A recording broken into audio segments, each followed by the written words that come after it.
یہ ہیں بدلو کی نشریات۔ ناظرین، میں ہوں امتیاز عالم، اپنے پروگرام انگیخت میں بدلو کی نشریات پہ میرے ساتھ بہت بریکنگ نیوز ہے۔ قومی سلامتی کا اجلاس ہو رہا ہے اور قومی سلامتی کونسل میں کی صدارت بھارت کے سفیر کر رہے ہیں، اور وہاں پہ جو اسحاق زئی پچھلی حکومت اشرف غنی کے جو امبیسڈر ہیں یو این میں، وہ بھی شامل تھے۔ قومی نیشنل سیکورٹی کونسل میں بہت سخت تقریر کی ہے، وارننگ دی ہے سیکرٹری جنرل نے کہ طالبان کو انٹرنیشنل ہیومینیٹیرین لاز یعنی عالمی انسانی حقوق کے قوانین کا احترام کرنا چاہیے، تشدد کو روکنا چاہیے، جنگ بندی کرنی چاہیے، اور یہ کہ خواتین کے اور بچوں کے اور تمام شہری حقوق کا احترام کرنا چاہیے، خاص طور پر تعلیم کا، روزگار کا، سول سروس کے جو ملازمین ہیں یا سرکار کے ملازمین ہیں ان کی تنخواہیں دینی چاہیے، اور یہ کہ جلد ہی اور اب پھر یہ بھی وارننگ دی ہے کہ کسی صورت میں برداشت نہیں ہوگا اگر افغانستان میں پھر سے ٹیررسٹ کی سینکچوریز یعنی دہشت گردوں کے کمی گاہیں بن گئیں۔ اس کے بعد جو تقاریر ہوئی ہیں، جو ناروے کی اور اسٹونیا کی اور امریکہ کے سفراء کی، وہ بھی اسی مفہوم کی تھی۔ مجھے لگتا یہ ہے کہ آج یونائٹڈ نیشنز کی نیشنل سیکورٹی کونسل کا یہ دوسرا ہنگامی اجلاس ہے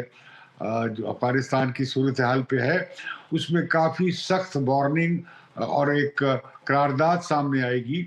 جسے نہ چین ویٹو کرے گا اور نہ جسے روس ویٹو کرے گا، کیونکہ یہ ایسی باتیں ہیں جس پر بالعموم ایگریمنٹ پایا جاتا ہے۔ البتہ چین اپنا سفارت خانہ برقرار رکھے ہوئے ہے، روس بھی برقرار رکھے ہوئے ہے، اور پاکستان بھی اپنا سفارت خانہ افغانستان میں یعنی کابل میں برقرار رکھے ہوئے ہیں۔ لیکن جو قرارداد سامنے آنے والی ہے وہ ایسی ہے جس سے کوئی اختلاف نہیں کرے گا، جس میں انٹرنیشنل ہیومینیٹیرین لاز اور دوسرا یہ کہ ٹیررزم کو کچھ سینکچوری دینے کے حوالے سے ہوگا، تو وہ ایک طرح کی بائنڈنگ ریزولوشن ہوگی۔ لیکن ابھی تک یو این میں نمائندہ افغانستانی کی بھی سابقہ حکومت کا ہے۔ گزشتہ روز میں نے اپنی نشریات میں کہا تھا کہ بھاگ گئے ہیں افغانستان کے سابق صدر اشرف غنی، اور انہوں نے جا کے ازبکستان میں پناہ لی ہے۔ وہیں پہ دوستم اور دوسرے وار لارڈز بھی ازبکستان گئے تھے، بجائے اس کے کہ وہ وہاں لڑتے یا کوئی مزاحمت کرتے بازار شریف میں، وہ اپنا ایک بڑا کنوائے لے کر ازبکستان چلے گئے۔ پورے ملک میں کوئی مزاحمت نہیں ہوئی ہے۔ جو حیران کن بہت سارے نکات سامنے آئے ہیں وہ یہ ہے، ایک تو یہ کہ بہت بڑی انٹیلیجنس فیلئر ہوا ہے امریکہ کا اور نیٹو کا۔ انہیں اندازہ نہیں تھا کہ اس صورت کے ساتھ طالبان واک اوور کر لیں گے، چلتے چلاتے کابل میں داخل ہو جائیں گے، اور اس تیزی کے ساتھ کوئی اس کا B plan, C plan, contingency plan نہیں تھا۔ بہت بڑا فیلئر ہوا ہے جس پہ بہت تنقید ہے۔ دوسرا یہ ہوا ہے کہ پوری مغربی دنیا، امریکہ اور اس کے اتحادی نیٹو کے آج پشیمان ہیں کہ جو 20 سال پہلے انہوں نے افغانستان میں حملہ کر کے طالبان کو بھگایا تھا کابل سے، آج وہی طالبان بغیر کسی مزاحمت کے داخل ہو گئے ہیں کابل میں، اور وہ گزشتہ روز ہو گئے تھے، اور ان کی بڑی دلچسپ تصویریں سامنے آئی تھی۔ طالبان جو تھے جہادی،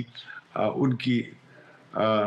اشرف غنی کے صدارتی محل میں جس طرح وہ کرسیوں پہ بیٹھ رہے تھے، جس طرح وہ حیران کن نگاہوں سے اس محل کو دیکھ رہے تھے، اور ساتھ ہی اپنی فتح کی شادیانے یعنی فتح کا اعلان کر رہے تھے۔ تیسری بات جو جس نے سب کو حیران کر دیا وہ یہ کہ جو اتنی بڑی فوج 3 لاکھ کی اور 50,000 اسپیشل فورسز امریکہ نے 20 سال میں ٹرینڈ کیے اور $1 کھرب سے زیادہ خرچ کیا، اور ہر سال تقریباً 7-8 ارب ڈالر وہ خرچ کرتے تھے ان کی تربیت پہ، اسلحے پہ اور افغانستان کی حکومت کے معاملات کو چلانے کے لیے وہ تقریباً $10 ارب اور فوج پہ کوئی $4 سے $5 ارب وہ خرچ کرتے تھے. اور مجھے معلومات حاصل ہوئی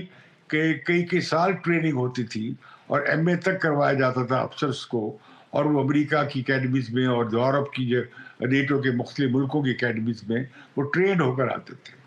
لیکن جب تک تو امریکی فوج وہاں تھی، اور بھلے وہ 2500 کی تعداد میں تھی یا اس سے پہلے 8,000 کے قریب تھے، تو وہ جا کر گزشتہ 2 سال سے ہم دیکھتے ہیں کہ وہ یہ طالبان سے لڑ رہے تھے اور بڑے زبردست طریقے سے لڑ رہے تھے. لیکن جو ہی یہ ہوا کہ صدر اوباما کے صدر بائیڈن کے دور میں انہوں نے جب کہا کہ 31 اگست تک ہم فوجیں نکال لیں گے، اور اس سے پہلے ہی انہوں نے ساری فوجیں نکال لیں، جو ہی وہ پشت پناہی اور سرپرستی ختم ہوئی، گائیڈنس ختم ہوئی، تو پوری کی پوری جو افغان فوج ہے وہ دھڑام سے گر گئی. بہت اس پہ بہت لوگ دنیا حیران ہے. اور پھر یہ کہ 5ویں بات یہ کہ وہ امریکہ جو دنیا بھر میں اپنی دھاک بٹھانے چلا تھا افغانستان پہ حملہ کر کے، جو کہ ظاہر دہشت گردی کے خلاف ان کا رد عمل تھا 9/11 کی، اس کے بعد وہ یہ ہوا کہ 3 سال کے بعد ہی عراق میں چلے گئے، اور 2003 میں عراق پر حملہ کر دیا جارج بش نے. اس حملے میں عراق کو تباہ و برباد کیا گیا، شام کو برباد کیا گیا، لیبیا کو برباد کیا گیا، اور یمن میں فوج کشی ہوئی اور بمبارمنٹ ہوئی، اور صومالیہ میں اور شام میں. تو یہ جو مڈل ایسٹ کے ملک تھے یہ بالکل تباہ ہو گئے اور آج تک بحال نہیں ہوئے. 8 لاکھ لوگ اس امریکی ایڈونچرزم میں مارے گئے ہیں، اور کچھ 3 کروڑ 70 لاکھ لوگ مہاجر، بے گھر اور در بدر ہو گئے ہیں. یہی منظر ہم اس وقت کابل میں دیکھ رہے ہیں. کابل کا یہ منظر ہمیں سائیگون میں 1975 میں ویت کانگز کے ہاتھوں شکست کھانے کے بعد یہ دیکھا تھا کہ جب وہاں سے فرار ہونے والے فوجی بھی امریکی اور ان کے اتحادی بھی ترجمان یا جو ان کے لڑ رہے تھے، وہ کس طرح ہیلی کاپٹروں سے گر رہے تھے. ہم گزشتہ 2 دن سے بڑے خوفناک اور بڑے اندوہناک مناظر دیکھ رہے ہیں کہ کس طرح ہزارہا کی تعداد میں افغان پہنچ گئے ہیں کابل ایئرپورٹ پہ، اور وہ ٹرانسپورٹ طیاروں پہ اور دوسرے طیاروں پر چڑھنے کی کوشش کر رہے ہیں. 3 تو ہوا سے گرے ہیں طیاروں پہ سوار ہوتے ہوئے، باقی ہر طیارے میں گھسنے کی کوشش کر رہے ہیں. جو بھی یہاں آیا ہے نتیجہ تک یہ ہوا ہے کہ دبئی سے جو فلائٹس تھی کمرشل وہ معطل کر دی گئی ہیں، اور امریکیوں نے اپنی تعداد کو تقریباً 6,000 کمانڈوز کر دی ہے، جو کہ کنٹرول کر رہے ہیں کابل کے ایئرپورٹ پہ. وہاں طالبان نہیں گئے ہیں، اور طالبان کسی ایمبیسی میں بھی نہیں گھسے ہیں، اور وہ ابھی تک انہوں نے اپنا پرامن پوسچر برقرار رکھا ہوا ہے. لیکن سخت خوف و ہراس ہے وہاں پہ کابل میں، خاص طور وہ لوگ جو پڑھ کر آئے یا سرکاری ملازمین تھے یا کالجز میں اسکولز میں پروفیسرز ہیں، یا وہ مڈل کلاس ایلیٹ جو پچھلے 20 سال میں انگریزی سپیکنگ ایلیٹ بنا، وہ بہت خوفزدہ ہے. یہ حکومت کے اتحادی بڑی، اس میں یہ بھی پوائنٹ سامنے آیا ہے کہ کس طرح افغان حکومت کے جو بڑی قوم پرستی کے افغان قوم پرستی کے دعوے کرتی تھی، کس طرح وہ اشرف غنی کی طرح وہاں سے غائب ہو گئے ہیں. اگر کھڑی ہوئی بھی ہیں تو ایک سابق نائب وزیر تعلیم، ایک خاتون جو تیار ہیں، انتظار میں بیٹھی ہیں کہ کب طالبان آئیں اور ان کے ساتھ کوئی مہمانہ سلوک کریں. اس کے علاوہ کوئی کھڑا نہیں ہوا. پنجشیر میں یہ کچھ لوگ اکٹھے ہوئے، وہ نائب صدر صاحب بھی جو بہت زیادہ بولتے تھے وہ بھی وہاں اکٹھے میٹنگز کر رہے ہیں. ان کے باقی لوگ پاکستان آئے ہیں، اس کا گورنمنٹ کے کچھ لوگ جس میں قانونی بھی ہیں اور مسعود کے ایک بھائی بھی ہیں جو پاکستان آئے ہیں، اور ان کے ایک سابق نائب صدر بھی آئے ہیں بات چیت کرنے کے لیے. کیا بات چیت ہوگی معلوم نہیں. دوسری جو حیران کن بات دوسرے پہلو سے سامنے آئی ہے کہ طالبان اس تیزی کے ساتھ کابل میں پہنچے ہیں. میں تو حیران تھا، ہوائی چپلیں پہنی ہوئی ہیں، سلیپر پہنے ہوئے ہیں، ننگے پاؤں بھی ہیں، اور وہ داخل ہو رہے ہیں کابل میں. لیکن انہوں نے ٹائمنگ بڑی زبردست کی. جب خبر آ گئی کہ صدر غنی جہاز میں سوار ہو کے غائب ہو گئے ہیں اور انہوں نے کہا ہے کہ طالبان کی فتح ہو گئی ہے اور یہ کہ انہوں نے اب ان کی ذمہ داری ہے اس کی سلامتی کو اور افغان آنر کو بچانے کی، تو وہ جو ہی خبر ملی، طالبان نے اس سے پہلے دن میں اعلان کیا تھا کہ وہ داخل نہیں ہوں گے۔ شاہین جو ان کے اسپوکس مین ہیں انہوں نے کہا تھا کہ روک دیا گیا ہے، اور ملٹری کمیشن کے جو ملا عمر کے بیٹے ہیں انہوں نے بھی کہا تھا کہ نہیں داخل ہونا، کسی کے ساتھ زیادتی نہیں کرنی ہے، کسی گھر میں داخل نہیں ہونا ہے، تشدد کا استعمال کرنا نہیں کرنا ہے۔ ابھی تک تو طالبان نے یہ کیا ہے۔ اور دوسری بات طالبان کے بارے میں حیران کن یہ رہی ہے کہ طالبان 20 سال تک انہوں نے اپنے آپ کو، کم از کم 17 سال تک انہوں نے اپنے آپ کو بچایا ہے، محفوظ رکھا ہے۔ اس کی بڑی وجہ کیا تھی کہ انہیں اپنے پختون بھائیوں میں اور دوسرے جو ان کے دیہات میں مراکز تھے یا سمپیتھیٹک پاپولیشن تھی اس میں پناہ مل گئی، اور ڈیورنڈ لائن کے اس طرف بھی اور ڈیورنڈ لائن کے اس طرف بھی، اور دونوں طرف میں۔ پاکستان میں بھی انہیں یہاں پہ پشتون آبادی، دنیا کی سب سے بڑی پشتون آبادی پاکستان میں ہے، تو افغانستان سے بہت بڑی تعداد میں یہاں پہ ہے، تو انہیں اپنے قبائلی دوستوں اور مہاجروں اور اپنے ہم قبیلہ لوگوں میں اور دوسرے لوگوں میں پناہ مل گئی۔ پاکستان پہ اب تمام دنیا بھر میں جو تجزیہ کار ہیں یا صحافی ہیں وہ ایک صاف طور پہ کہہ رہے ہیں، الزام لگا رہے ہیں کہ پاکستان میں انہیں پناہ ملی، اور پاکستان دہشت گردی کی جنگ میں بھی شامل تھا، اور جنرل مشرف نے ایک طرف تو وار آن ٹیرر بھی لڑی اور دوسری طرف انہوں نے طالبان کو محفوظ رکھا۔ اور یہ کہا جا رہا ہے کہ اس دن کے لیے کہ جب طالبان امریکہ جائے گا، نیٹو جائے گا، تو طالبان پھر سے کابل پہ قابض ہو سکیں گے۔ جس نے بھی اس کی حکمت عملی بنائی، اگر یہ الزام درست ہے، یہ سازشی تھیوری درست ہے، تو وہ قابل ملٹری اسٹریٹجی کے حساب سے تو کمال کا کام ہوا ہے۔ پھر یہ کہ طالبان کے بارے میں تیسری بات جو سامنے آ رہی ہے کہ ان میں کوئی تبدیلی آئی ہے۔ جو میں ان کا باڈی لینگویج دیکھ رہا ہوں اور نقشہ دیکھ رہا ہوں اور جو وضاحت دیکھ رہا ہوں، وہ تو وہی ہے جو ہمیں 2094 میں جب وہ لانچ ہوئے تھے اور 2096 میں نظر آئے۔ اس وقت بھی اس میں دنیا کی بڑی 2 انٹیلیجنس ایجنسیز کا رول تھا، اور لیکن انہیں فائدہ یہ ملا کہ جو افغان مجاہدین تھے وہ باہم لڑ کر اور کرپشن اور دوسری مال بٹورنا اور لوٹ مار کرنے کا جو ان پہ ایک عام ان کی ریپوٹیشن بہت خراب ہو گئی تھی، تو لہٰذا ہم نے دیکھا کہ طالبان بغیر کسی مزاحمت کے کابل پہ قابض ہو گئے تھے۔ اس بار بھی وہ بغیر کسی مزاحمت کے قابض ہوئے ہیں۔ اس کا مطلب کیا ہوا کہ ان کے سامنے جو کوئی کھڑا ہونے کی تیار ہی نہیں تھا۔ اربوں ڈالر سے آپ وہاں پہ سڑکیں تعمیر کر سکتے تھے، جدید سٹرکچرز اور حکومتی ادارے بنا سکتے تھے، آئین بھی بنا سکتے تھے، پارلیمنٹ بھی بنا سکتے تھے، اسکول اور ایجوکیشن کا بندوبست اور صحت کا نظام بھی بنا سکتے تھے، اور ایک بہت بڑا کیڈر بھی، ویسٹرنائزڈ انگلش اسپیکنگ کیڈر بھی آپ ڈیولپ کر سکتے تھے، بڑا ماڈرن قسم کا، جو آپ نے کیا بھی تمام انٹرنیشنل کمیونٹی نے۔ لیکن ہمت اور یہ کہ لڑنے کی استطاعت اور بہادری، اور یہ کہ کوئی کاز اگر ہو تو لوگ لڑتے ہیں۔ تو افغان آرمی جو تھی اس کی بالکل مورل بریک ڈاؤن ہو گیا تھا، اور یہ لوگ لگتا تھا کہ صرف اپنی تنخواہوں کے لیے اور وظیفے کے لیے فوج میں تھے۔ انہوں نے ٹریننگ بھی خوب حاصل کی، لیکن وہ لڑنے کی ایک فائٹنگ فورس نہیں تھی۔ فائٹنگ تب تک انہوں نے کی، 2 سال تک امریکیوں نے براہ راست کارروائی نہیں کی تھی، یہی فوج کر رہی تھی۔ اور یہ کہ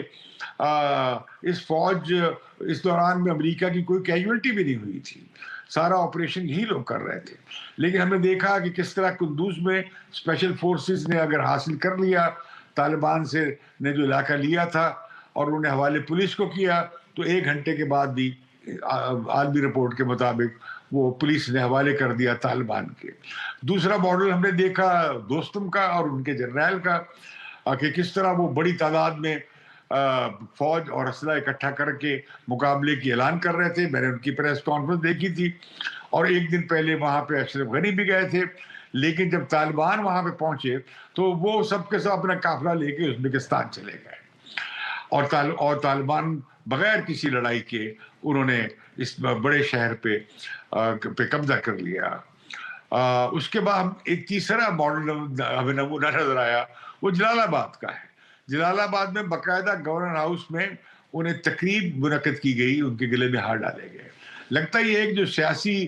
گورنر تھے یا سیاسی انتظامیہ تھی مقامی، اب وہ لڑنا نہیں چاہتی تھی، اور اگر فوج لڑنا بھی چاہتی تھی تو وہ تیار نہیں تھے۔ پھر جو چوتھی بات مجھے نظر آتی ہے اس معاملے میں، وہ یہ کہ کوئی مسئلہ ہوا ہے کہ افغان فوج کو ڈی موبلائز کر دیا گیا تھا کسی طریقے سے کہ وہ کہیں بھی وہ لڑائی نہ کرے، کہیں اکا دکا ان کے دستوں نے جھڑپیں کی بھی یا مقابلہ کیا بھی، تو وہ آئسولیٹڈ تھا، وہ ایک مربوط کوئی وہ نہیں تھا۔ بعض جب اشرف غنی نے اجلاس بلا کر اس کے بارے میں کوئی مربوط پروگرام بنانے کی کوشش بھی کی، لگتا ہے کہ کوئی آدمی سیریس نہیں تھا۔ طالبان نے خوب اشرف غنی حکومت اور اس کی جو کولیشن تھی اور اس کے اتحادیوں کے تضادات خوب استعمال کیا، یہاں تک کہ ان کے وزراء بھی رابطے میں تھے۔ مجھے خود معلوم بتایا گیا ایک بڑے ٹاپ امبیسڈر نے کہ کس طرح ان کے اپنے وزراء بھی رابطے میں تھے اور اپنی علیحدہ علیحدہ ڈیل کرنا چاہتے تھے۔ لگتا یہ ہے کہ جو امریکہ نے نظام مسلط کیا فوجی طاقت کے بل پہ، جس سے وہ بہت بڑا نام دیتے تھے کہ ہم تو، اور یہاں تک کہ ایک دفعہ ٹرمپ نے کہا کہ ہم کسی ایک وقت میں ہم 1 ملین افغانوں کو مار سکتے ہیں۔ وہاں پہ مدر آف آل بمز بھی ٹرمپ کے زمانے میں استعمال کیا گیا۔ اب اس دوران جو تیسرے ایک اور پہلو کی طرف میں آتا ہوں کہ پاکستان کی بچت ہو گئی ہے، کیونکہ سارا الزام اب ٹرمپ پہ لگ رہا ہے یا بائیڈن پہ لگ رہا ہے۔ بائیڈن پہ الزام لگا رہے ہیں کنزرویٹو پارٹی کے لوگ کہ انہوں نے سائیگون سے بھی برا منظر کریٹ کر دیا ہے، اور جس طرح سے انہوں نے ریٹریٹ کی ہے یا وہاں سے افواج نکالی ہیں، اس سے تباہی آئی ہے۔ یہ امریکہ کی بڑی جنگ ہنسائی ہوئی ہے، بڑی امبیرسمنٹ ہوئی ہے۔ اب اس میں اب ان کا یہ بھی دلیل وہ یہ بھی دے رہے ہیں کہ اب تک ہم کوریا میں اپنی فوج رکھے ہوئے ہیں 50,000، اور جاپان میں آج بھی فوج ہے امریکہ کی، اور یہ 74-75 سال سے دوسری جنگ عظیم کے بعد سے امریکہ نے فوجیں وہاں رکھی ہوئی ہیں۔ اگر یہاں پہ 7-8 ہزار آپ فوج رکھ لیتے تو یہ اس طرح افغان آرمی اور یہ جو اشرف غنی کا ایک کٹ پتلی سٹرکچر جو بنا تھا وہ نہ گرتا۔ لیکن خود ٹرمپ نے اس کی رائے سجھا دی تھی۔ ٹرمپ انتظامیہ نے، امبیسڈر کراکر نے بڑا اعتراض کیا ہے، تنقید کی ہے کہ کیسے یہ معاہدہ کیا گیا افغان حکومت کو باہر رکھ کے، اور اس میں انہوں نے صرف یہ گارنٹی لی کہ طالبان جو ہے وہ طالبان دہشت گردوں کو جگہ نہیں دیں گے، افغانستان کی ٹیریٹری کو استعمال ہونے نہیں دیں گے۔ اس کے بدلے میں، اس یقین دہانی کے بدلے میں، ٹرمپ انتظامیہ نے 1 مئی کو 2021 میں، یعنی اس سال ہی، فوجیں نکالنے کا اعلان کیا تھا، اور بائیڈن نے آ کر اس بات کو برقرار رکھا ہے۔ ان کا خیال یہ تھا کہ مزید ہم اگر 5 سال بھی لڑیں گے تو نتیجہ وہی ہوگا، کوئی بڑا فرق پڑنے والا نہیں ہے۔ اور یہ کہ امریکہ میں میں کسی دوسری جنریشن کو اس جنگ میں نہیں دھکیلنا چاہتا، اور امریکی عوام اس جنگ کے خلاف ہیں، جس طرح امریکی عوام ویتنام کی جنگ کے خلاف ہو گئے تھے، اسی طرح امریکہ میں کوئی حمایت نہیں ہے افغانستان کی جنگ کی۔ اب یہ تو صورتحال ہے کہ لیکن ابھی تک کوئی نیا اعلان طالبان کی طرف سے نہیں آیا ہے۔ کہا ہی جا رہا ہے کہ ملا برادر جو ہیں وہ آ کے ٹیک اوور کریں گے، اور وہ پھر اس کے بعد اپنی حکومت بنائیں گے۔ انہوں نے عبوری حکومت کا آئیڈیا ریجیکٹ کر دیا ہے، اور اس کے ساتھ انہوں نے اعلان کیا کہ ہم اسلامک امیریٹ ہی بنے گی، اور اسے وہ کہتے ہیں کہ انکلوسیو افغان اسلامک امیریٹ ہوگی۔ اب یہ ان کی صوابدید ہوگی کہ وہ کسے لیتے ہیں کسے نہیں لیتے۔ ابھی دوحہ میں یہ کنسلٹیشن جاری ہیں، خود امریکیوں اور طالبان کے درمیان بھی یہ کنسلٹیشن ہے کہ انہیں ایویکیویشن کا پروسیس مکمل کرنے دیا جائے۔ 10,000 افغان جو ہیں وہ اسائلم لینا چاہتے ہیں، وہ ملک سے باہر ہونا چاہتے ہیں، جانا چاہتے ہیں، وہ کہتے ہیں ہماری زندگی کو خطرہ ہے۔ اس دوران یہ ہے کہ پاکستان کے لیے اب عمران خان وزیر اعظم نے یہ تو کہا ہے کہ لوگ ثقافتی غلامی کا شکار ہو جاتے ہیں اور افغانستان نے ثقافتی غلامی سے آزادی لے لی ہے۔ عمران خان پہلے بھی طالبان کے کافی ہم نوا نظر آتے تھے، اب بھی ان کا دل غالباً خوشی سے معمور ہے کہ طالبان واپس آ گئے ہیں۔ لیکن پاکستان کے لیے اس میں بڑے چیلنجز ہیں۔ آج قومی سلامتی کی میٹنگ ہوئی ہے جس میں اس پر غور کیا گیا ہے، اور اس میں پھر انہوں نے اصرار کیا ہے کہ ہم چاہتے ہیں کہ افغانستان میں امن ہو اور افغانستان میں جو نئی انتظامیہ آئے وہ عالمی برادری کے ساتھ مل کے کام کرے۔ طالبان کو اس کا احساس دلایا گیا ہے، عالمی برادری کہہ رہی ہے، اور کہ اب امریکہ بھی کہہ رہا ہے، خود UN بھی کہہ رہی ہے کہ اگر آپ نے عالمی برادری کا حصہ بننا ہے تو انٹرنیشنل ہیومینیٹیرین لاز کو ماننا پڑے گا، عورتوں کی حقوق کو ماننا پڑے گا، اور یہ جو پرانی جو روایت تھی جو ہاتھ کاٹنے کی اور سنسار کرنے کی، جو پرانی طالبان کا ایک وتیرہ تھا، ان کی شریعت کی اپنی ایک ورژن ہے اب جس پہ وہ یقین رکھتے ہیں، اگر وہی کچھ کیا گیا تو پھر دنیا بھر میں طالبان کو کی بہت مذمت ہوگی اور مخالفت ہوگی۔ اس زمن میں پاکستان کو محتاط رہنا پڑے گا، جلد بازی کی ضرورت نہیں ہے،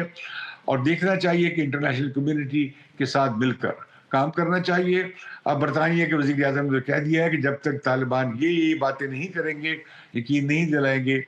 ہم سب انہیں ریکوگنائز نہیں کریں گے۔ لیکن مجھے لگتا یہ ہے کہ فیٹ اکمپلی ہو گئی ہے،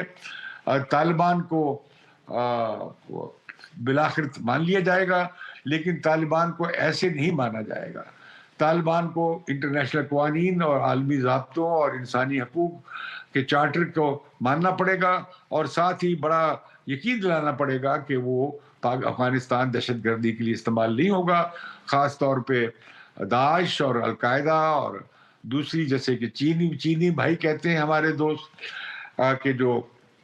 Islamic movement of eastern Turkmenistan ہے، یہ ازبکستان کی ہے،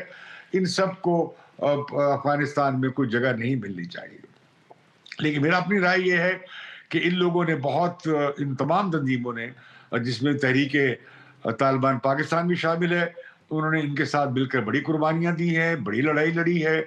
افغان فوج کے خلاف اور امریکی فوجوں کے خلاف۔ تو یہ جو یکجہتی بنی ہے، سولیڈیرٹی بنی ہے، یہ کس طرح توڑی جائے گی؟ کیونکہ اور پھر یہ کہ دین کے احکامات بھی ہیں، انہیں کیسے وہ حوالے کریں گے دشمن کے یا غیر مسلموں کے، یا جنہیں یہ سمجھتے ہیں کہ وہ خلاف اسلام ہے، تو اس سے بڑی مشکلات بن سکتی ہیں۔ اس میں پہلے ہی افغانستان سے بڑا ٹرینڈ چلایا گیا تھا کہ سینکشن پاکستان، ابھی باہر سے بھی چلے گا اور چلایا جائے گا کہ پاکستان کو ذمہ دار ٹھہرایا جائے، اور پاکستان کو اس بارے میں بڑی الرٹ ہونے کی ضرورت ہے۔ ہم سمجھتے ہیں کہ پاکستان کے لیے بھی ایک بڑا بلو بیک ہوگا اس میں، ابھی لاکھوں افغان مہاجرین بھی ہوں گے، اور اس کے ساتھ ساتھ دہشت گرد بھی پاکستان میں داخل ہوں گے، خاص طور پر تحریک طالبان پاکستان اس انتظار میں ہے۔ اب چین، پاکستان، روس، ایران اور خطے کے ممالک مل کے بھی ایک مشترک قدم اٹھانا چاہیے، اور ہمیں جو یہ بلا ایک نئی آ سکتی ہے، پاکستان پہ آفت آ سکتی ہے، اسے روکنے کی کوشش کرنی چاہیے۔ دنیا بھر میں اس بات کا ذکر ہو رہا ہے کہ پہلے پاکستان کی فوج نے اور ISI نے، یعنی جنرل ضیاء الحق کے دور میں، سوویت یونین کو شکست دی، لیکن اس وقت یہ ہوا تھا کہ سوویت یونین چلا گیا، افغانستان میں بحران نہیں آیا تھا جیسے امریکیوں کے جانے کے بعد ہوا ہے، بلکہ ڈاکٹر نجیب اللہ جو ایک حقیقی انقلابی اور قوم پرست رہنما تھے، وہ 3 سال تک اقتدار میں رہے، ان کے ساتھ دھوکہ کیا گیا مجاہدین نے اور جنیوا ایکارڈ کے باوجود، اور انہوں نے اپنے آپ کو وہاں شہید ہونا، اپنا ملک نہیں چھوڑا۔ لیکن ہم نے دیکھا جو امریکیوں نے سلسلہ کھڑا کیا تھا وہ 9 دن نہیں چلا، اور 9 دن میں وہ ساری فوج اور ادارے بیٹھ گئے، اور جو حکومت جو دوسرے صدر تھے کرزئی کے بعد، وہ اس طرح غائب ہوئے ہیں پریزیڈنسی سے کہ ان کی خبر 2 دن کے بعد پتہ لگا ہے کہ وہ ازبکستان گئے ہیں۔ لیکن ہم یہ دیکھتے ہیں کہ اگر 19ویں صدی میں برطانوی سامراج کو افغانوں نے پے در پے شکستیں دی، وہ ان سے مرعوب نہیں ہوئے اور مغلوب نہیں ہوئے، اور سوویت یونین سے 20ویں صدی میں افغان مرعوب نہیں ہوئے، تو 21ویں صدی میں دنیا کی سب سے بڑی سپر پاور کی سب سے بڑی تاریخ کی جو فوجی طاقت ہے اس سے بھی افغانوں کو دبایا نہیں جا سکا۔ یہ درست ہے کہ آپ کسی بھی قوم کو اس کی منشا کے خلاف اور بندوقوں اور توپوں اور بموں اور انہیں غلام بنا کر انہیں جدید نہیں بنا سکتے، اور جو آپ جدید کاری کریں گے بھی وہ ایک طرح کی گماشتہ قسم کی ہوگی، اس کی دھرتی میں اور زمین میں اور عوام کے دلوں میں جڑیں نہیں ہوں گی۔ یہی وجہ ہے کہ یہ ماڈل ناکام ہو گیا۔ افسوسناک بات یہ ہے کہ جو کچھ 20 سال میں جو ماڈرنائزیشن ہوئی بھی، ادارے بنے بھی، اسکول ڈسپینسریز بنی بھی، سڑکیں اور پل بنے بھی، اور خاص طور پہ آئین اور ان کی لوہے جرگہ بنا اور پارلیمنٹ بنی اور سارا، وہ سب کا سب بدقسمتی سے وہ بھی تاریخ کے اس میں کچرے میں چلا جائے گا۔ اور لیکن طالبان افغان عوام کو ملا بھی کیا؟ ایک قرون اولا کا اور مڈل ایجز کی ایک بہت ہی وحشیانہ طرز کی ایک جماعت نے آ کر افغانستان کو ٹیک اوور کر لیا ہے۔ میرا نہیں خیال کہ افغانستان کے عوام اسے ڈیزرو کرتے تھے، لیکن اب وہ آ گئے ہیں۔ اب ہم امید کرتے ہیں کہ طالبان کو نئے حقائق کے مطابق جو افغانستان میں جو پرانا ڈھانچے بنے ہیں ریاستی، انہیں مسمار کرنے کے بجائے، کیونکہ ان کے پاس جو کیپیسٹی ہے نہیں، انہیں وہ برقرار رکھیں، عالمی برادری کے ساتھ چلیں، ان کا احترام کریں، اور اپنا، ورنہ یہ ہوگا، میں ایک وارننگ دے رہا ہوں آخر میں، اگر طالبان نے یہ نہ کیا اور انہیں انہوں نے 96 اور 2001 کا 2096 اور 2001 کے درمیان جس طرح کی حکومت چلائی تھی، اگر انہوں نے ویسا کرنے کی کوشش کی تو پھر دوبارہ امریکی فوجیں آ سکتی ہیں، دوبارہ نیٹو کی فوجیں آ سکتی ہیں، دوبارہ افغانستان جو 20 سال تک اتنی بمبارمنٹ کا شکار رہا، گلی گلی کوچے کوچے تباہ ہوئے، گاؤں اور دیہات مسمار ہوئے، وہ دوبارہ وہ مشکل پھر افغان عوام پہ آ سکتی ہے، کیونکہ جیسے ہم نے دیکھا کہ عراق سے چلا گیا تھا امریکہ، تو دوبارہ واپس آیا ہے۔ امریکہ بہت زخمی ہوا ہے، نیٹو بہت زخمی ہوا ہے، ان کی ساری جو روب تھا اور دبدبہ تھا وہ خاک پہ مل گیا ہے۔ وہ اس سے دوبارہ زخم خوردہ ہوئے ہیں، وہ واپس آ سکتے ہیں۔ اس کے لیے پاکستان کے لیے مشکل بن سکتی ہے۔ میں بہت سارے تبصرے سن رہا ہوں کہ دیکھیے پاکستان نے کس طرح طالبان کی مدد کی ہے، اور وہ یہ بھی کہہ رہے ہیں کہ ہمارے ادارے ہیں جنہوں نے یہ کام کیا ہے۔ تو پاکستان کو بہت زیادہ اس پہ طالبان کی کامیابی پہ مونچھوں پہ تاؤ دینے کی زیادہ ضرورت نہیں ہے۔ ہمیں بڑا محتاط اور بڑا ہی عالمی سطح پہ دنیا کو ساتھ لے کر چل کے اس معاملے میں قدم اٹھانے کی ضرورت ہوگی، تاکہ یہ نہ ہو کہ ہم طالبان کی وجہ سے پاکستان کسی مشکل میں پھنس جائے۔ البتہ یہ ہوا ہے کہ افغانستان سے طالبان کے آنے کے بعد بھارت کی طرف سے جو وہاں افغانستان کی سرزمین کو استعمال کر کے یہاں کارروائی ہو رہی تھی، دہشت گردی ہو رہی تھی، افغانستان کا جو جہادیوں کا جو وہاں بازار ہے باڑا، وہاں سے انہیں کرائے کے جہادی ملتے تھے، جنہوں نے ہمارے پبلک اسکول میں بھی حملہ کیا اور جو یہاں دہشت گردی میں ملوث پائے جاتے تھے۔ غالباً اب وہ کم ہو جائے گا، کیونکہ اب تو مشکل نہیں ہے، کرائے کے لوگوں کو تو صرف ہدایت دینی پڑتی ہے اور پیسے دینے پڑتے ہیں۔ تو ایسی صورتحال کے بارے میں محتاط رہنا پڑے گا، اور یہ کہ ہمیں طالبان کو بھی مشورہ دینا چاہیے کہ وہ اب ذرا ٹھنڈا کر کے کھائیں، وہ زیادہ پرانے طریقے اب نہ دہرائیں۔ ہمارے علماء کرام بھی جو ان کی بہت خوشیاں منا رہے ہیں، خاص طور پہ میرے دوست مولانا فضل الرحمان، وہ اپنے مدرسوں کے ان شاگردوں کو سمجھائیں، جیسے کہ وہ خود جمہوری سیاست کرتے ہیں، آئینی سیاست کرتے ہیں، کہ وہ بھی اس کی طرف آئیں اور کچھ عالمی ضوابط کا اور عالمی قوانین کا احترام کریں، اور دوبارہ یہ دہشت گردی کو افغانستان میں کوئی جگہ نہ دیں۔ اچھی بات ہے کہ طالبان نے جنگ کے خاتمے کا اعلان کر دیا ہے۔ اب انہیں چاہیے یہ ہے کہ باقی افغانوں کو بھی بلائیں، دعوت دیں بات چیت کے لیے، اور کوئی پرانے طرح کی جو وہ شورائی نظام چلاتے تھے وہ نہیں چلے گا۔ وہ باقاعدہ انہیں ایک جدید ریاست بننا چاہیے، انتخابات بھی کروانے چاہیے، اور جو موجود آئین ہے اس میں بھی ایک نیا اتفاق رائے پیدا کر کے جس میں انسانی حقوق، خاص طور پر عورتوں کے حقوق، منورٹیز کے حقوق اور ایتھنک منورٹیز کے حقوق انہیں گارنٹی کرنا چاہیے، تاکہ افغانستان دوبارہ کسی ایک اور بڑی مشکل کا نشانہ نہ بنے۔ میری بات کافی لمبی ہو گئی ہے، اس پر میں آپ سے بعد میں جاری رکھوں گا۔ بدلوں کی نشریات کو اب آپ سبسکرائب کر ہی دیجیے۔ بہت شکریہ، خدا حافظ۔